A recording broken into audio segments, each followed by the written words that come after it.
বন্ধুরা, আজকের ভিডিওতে বলবো প্রচণ্ড গরমে বাগানের প্রত্যেকটা গাছকে সুস্থ, সতেজ এবং সুন্দর রাখার কয়েকটা ছোট্ট ছোট্ট টিপস।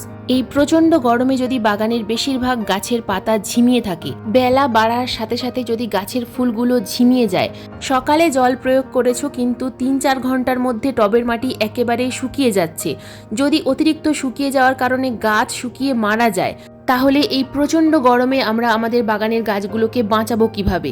যদি ছাদের মধ্যে কোনো রকম কোনো শেড না থাকে, তাহলে আমরা আমাদের বাগানের প্রত্যেকটা গাছকে কিভাবে সুস্থ, সতেজ এবং সবুজ রাখবো? এই প্রত্যেকটা প্রশ্নের উত্তর থাকবে আজকের এই ভিডিওতে। ৪৫ ডিগ্রি টেম্পারেচারেও আমাদের বাগানের প্রত্যেকটা গাছ থাকবে সুস্থ ও সবুজ। তাছাড়া আজকের ভিডিওতে দেখাবো ফেলে দেওয়া জিনিস দিয়ে কিভাবে আমরা খুব সহজে, খুব তাড়াতাড়ি কম্পোস্ট তৈরি করতে পারবো। বাগানের প্রত্যেকটা কাজকে আরো সহজ করে তুলতে আজকের আমার এই ভিডিও। তাই আজকের এই ভিডিওটা কিন্তু প্লিজ কেউ স্কিপ করে দেখো না। স্কিপ করে দেখলে অনেক কিছুই মিস করে ফেলবে। নমস্কার, আমি লাবণী। আমার বাগানে তোমাদের সবাইকে জানাই স্বাগত। বন্ধুরা, ৪৫ ডিগ্রি টেম্পারেচারে বাগানকে সুস্থ, সবুজ ও সতেজ রাখার জন্য আমাদের যে উপকরণটা প্রয়োজন সেটা হলো ডিমের ট্রে। বন্ধুরা, ডিম খাওয়ার পর এই ট্রেগুলো আমরা কিন্তু ফেলে দিই। তাই এই ফেলে দেওয়া জিনিস দিয়েই আজকের আমি এমন কয়েকটা হ্যাকস দেখাবো যেগুলো আমাদের বাগানকে আরও সহজ করে তুলবে। ডিমের ট্রে কিন্তু আমরা বেশিরভাগ সময় ফেলে দিই। তো ফেলে না দিয়ে প্রথম যে কাজটা আমরা করব, তো ডিমের ট্রে এরকম আমরা প্রথমে দুটো ডিমের ট্রে লাগবে। দেখো, দুটো ডিমের ট্রে আমরা সরাসরি এইভাবে সোজা করে বসাবো।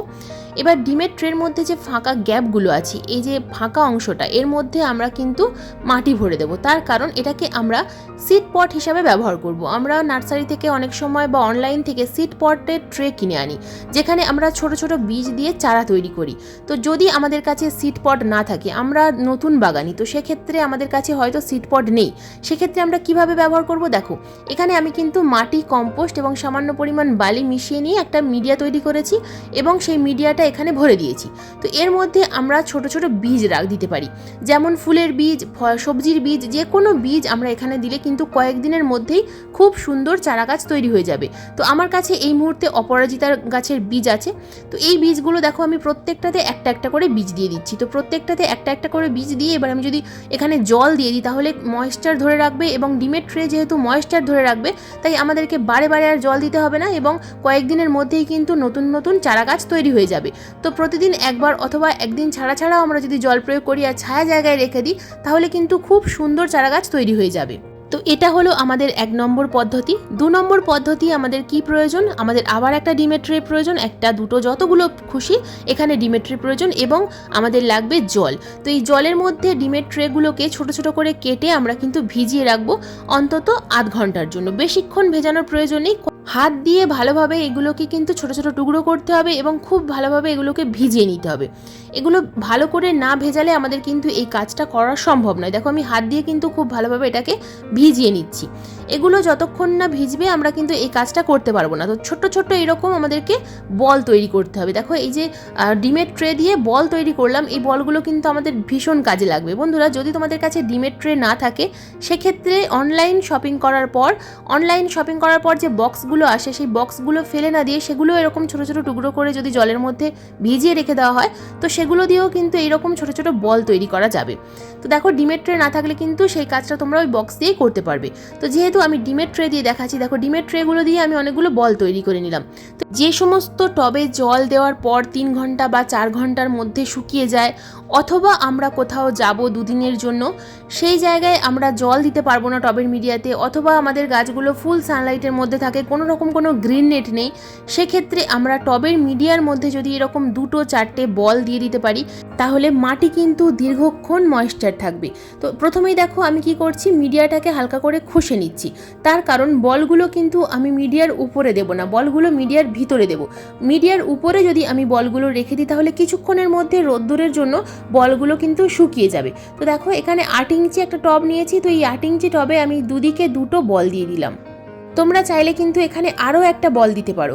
যেহেতু এই ডিমের ট্রেগুলো ময়েশ্চার ধরে রাখে, এবং আমরা যদি এই ডিমের ট্রেগুলোকে এইভাবে মণ্ড তৈরি করে মিডিয়ার মধ্যে দিয়ে তারপর যদি আমরা টবের মিডিয়াতে জল প্রয়োগ করি, অনেকক্ষণ পর্যন্ত কিন্তু মাটি ভিজে থাকবে। আমরা যদি কোথাও একদিনের জন্য যাই, যদি একদিন আমরা জল প্রয়োগ করতে নাও পারি, তাহলেও কিন্তু আমাদের বাগানের গাছ ঝিমিয়ে যাবে না। টবের মাটিকে দীর্ঘক্ষণ ময়েশ্চার রাখার জন্য এই প্রসেসটা কিন্তু তোমরা অবশ্যই ফলো করতে পারো। তো কেমন লাগলো এই পদ্ধতিটা অবশ্যই কমেন্ট করে জানাবে। এবার আসি 3 নম্বর পদ্ধতির কথায়। বন্ধুরা, ডিমের ট্রে যে ছোট ছোট টুকরো করেছিলাম, তো সেইগুলো আমি বেশ কিছুটা পরিমাণ দেখো ভেজা টুকরো এখানে রেখেছি। তো এই ভেজা টুকরোর মধ্যে আমি সামান্য পরিমাণ দিয়ে দেবো কম্পোস্ট। তো 1 ভাগ দিয়ে দেবো কম্পোস্ট, 2 ভাগ দিয়ে দিলাম মাটি।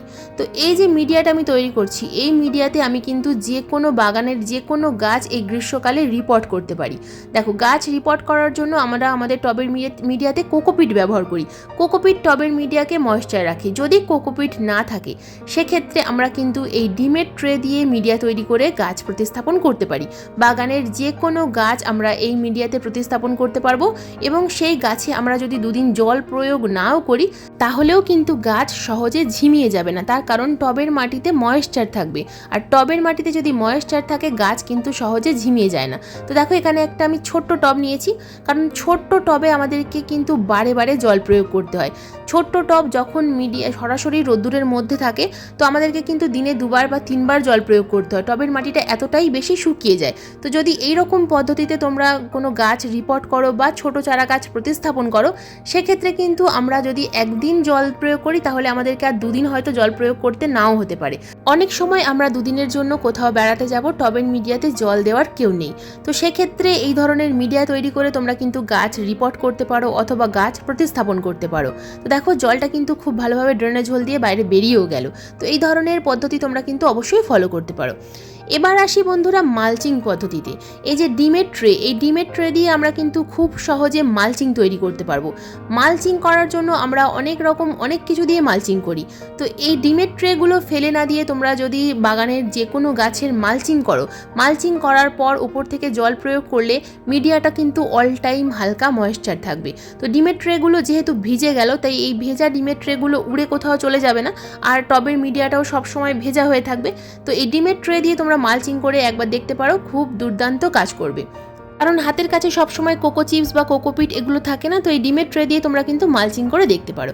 বন্ধুরা, এর পরবর্তী যে পদ্ধতিটা আমি দেখাবো এটা হলো টবের ড্রেনেজ সিস্টেম তৈরি করা। অনেক সময় আমরা ড্রেনেজ সিস্টেম তৈরি করার জন্য খোলামকুচি বা অন্য কোনো কিছু হাতের কাছে পাই না। সেক্ষেত্রে কিন্তু এই ডিমের ট্রে ছোট ছোট করে টুকরো করে আমরা যদি ড্রেনেজ হোলের উপরে দিয়ে দিই, এরপর যদি আমরা মিডিয়া ভরে দিই তাহলে কিন্তু আর কোনো রকম কোনো সমস্যা হবে না। খুব সহজেই ড্রেনেজ হোল দিয়ে জল পাস হয়ে যাবে এবং গাছের কিন্তু কোনো রকম কোনো ক্ষতি হবে না।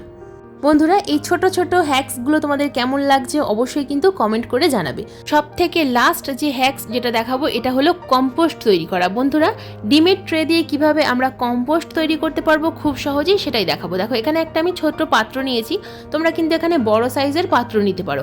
দেখো, ছোট্ট যে পাত্রটা নিয়েছি এই পাত্রের বডিতে এবং নিচের দিকে আমি অনেকগুলো হোল তৈরি করে নিয়েছি।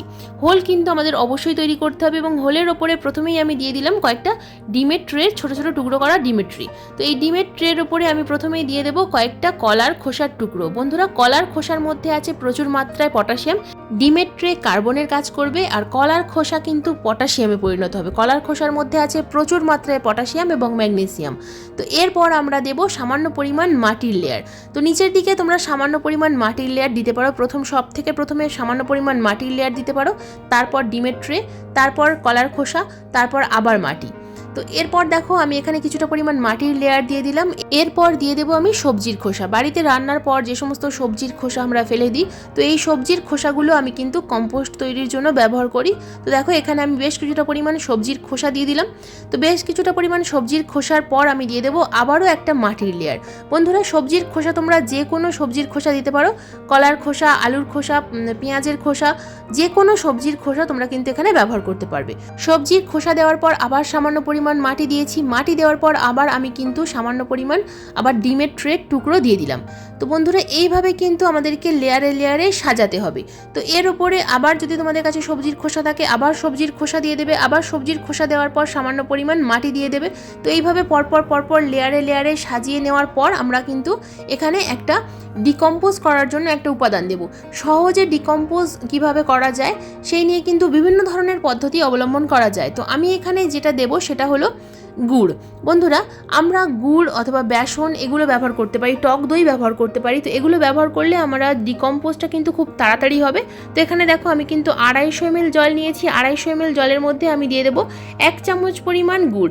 যে কোনো গুড়ের পাউডার নিতে পারো, অথবা এরকম ডেলা গুড় যেগুলো হয় এগুলোও কিন্তু তোমরা জলে গুলে মিশিয়ে নিতে পারো। তো দেখো আমি কিন্তু এখানে খুব ভালোভাবে গুড়টাকে জলের মধ্যে মিশিয়ে নিয়েছি। এবার আমি এই জলটাকে উপর দিয়ে ছড়িয়ে দিলাম।